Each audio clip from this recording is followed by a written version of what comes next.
છોટાઉદેપુરના મોરાંગણા અને ધનપુર મેજર બ્રિજનું ખાતમુહૂર્ત કરવામાં આવ્યું।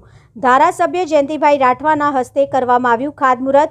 138 વિધાનસભાના ધારાસભ્ય જયંતિભાઈ રાઠવાની ધારદાર રજૂઆતના પગલે હેરણ નદી ઉપર આવેલ ધનપુર અને મોરાણાને જોડતો મેજર બ્રિજની મંજૂરી મળતા પ્રજામાં આનંદની લાગણી ફેલાઈ।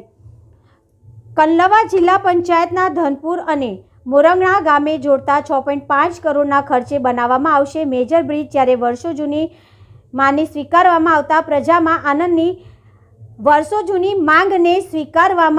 પ્રજામાં આનંદની લાગણી ફેલાઈ છે। કાર્યક્રમમાં તાલુકા પંચાયત પ્રમુખ મિલનભાઈ રાઠવા, તાલુકા ભાજપ પ્રમુખ સંજયભાઈ રાઠવા, છોટાઉદેપુર નગરપાલિકાના પ્રમુખ મંજુલાબેન કિશનભાઈ કોડી, જિલ્લા પંચાયત સભ્ય સુરેશભાઈ રાઠવા, જયેશભાઈ રાઠવા, તાલુકા પંચાયત ચેરમેન પિન્ટુભાઈ રાઠવા, દિનેશભાઈ રાઠવા, તાલુકા પંચાયતના સભ્ય સંદીપભાઈ રાઠવા, સરપંચ નિલેશભાઈ રાઠવા, વરિષ્ઠ આગેવાન વરસનભાઈ રાઠવા, પૂર્વ ભાજપ પ્રમુખ ઉપેન્દ્ર રાઠવા, ગુજરાત પ્રદેશ યુવા મોરચાના ઉપાધ્યક્ષ મુકેશભાઈ રાઠવા સહિત આગેવાનો અને વિશાળ સંખ્યામાં પ્રજાજનોની ઉપસ્થિતિમાં હાજરી આપી અને નવા પુલ, MP બોર્ડરના ગામો સહિત કવાંટ તાલુકાના ગ્રામ્ય પ્રજાને સુવિધાઓમાં વધારો થશે।